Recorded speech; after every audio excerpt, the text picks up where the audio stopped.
在历史的长河内底，有一个人，伊要住一只，伊伫这间厝内面留下真侪故事。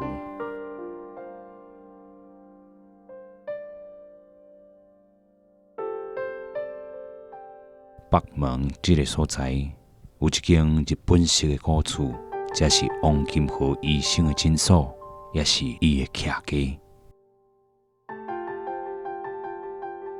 王金河，伊是一个留学日本的医生。二战过后，伊无去大城市，选择返来到台南的故乡。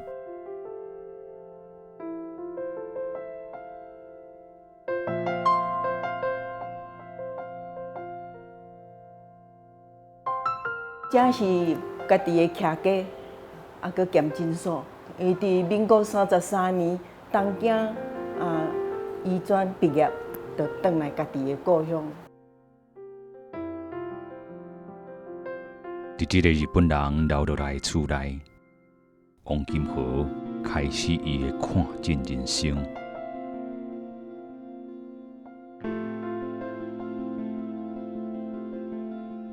一个孙立莲美国人女宣教师来到王医师的厝，讲有人写批讲恁遮乌骹病真严重。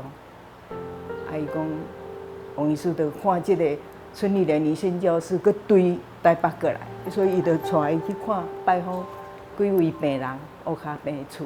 去到还袂到远远，就听到这病人哀嚎的声音。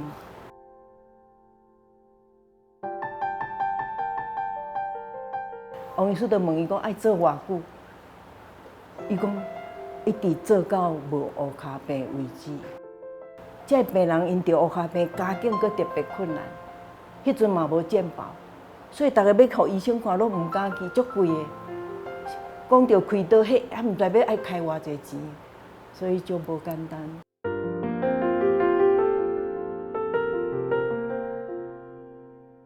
一沓搁一沓翻黄的病历表，伫咧无钱食饭的年代，看医生是困难的代志。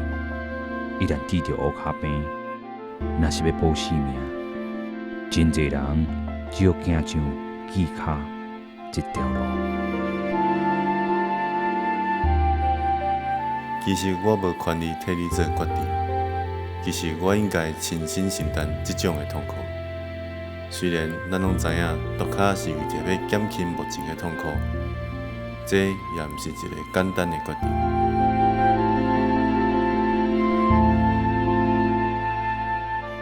其实我看我的爸爸拢是咧无用病人的。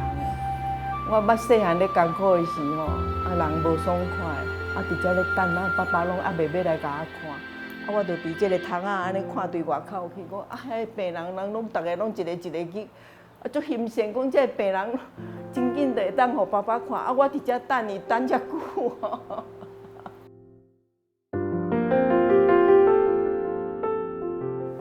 付不起医药费，那没有关系。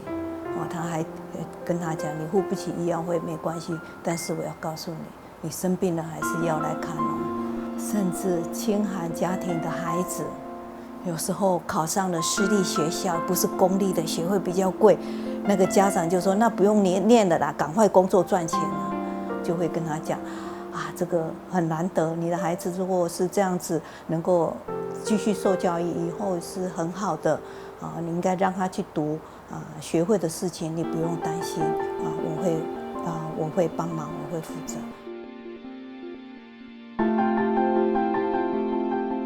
王春满回去爸爸伊讲，爸爸常常讲，以前是伊的黄金年代，伊笑讲拢无趁着钱，佮讲啥物黄金时代。虽然无趁着钱，但是伫伊的心目中，爸爸是一个无条件付出爱、世界上富裕满足的一个人。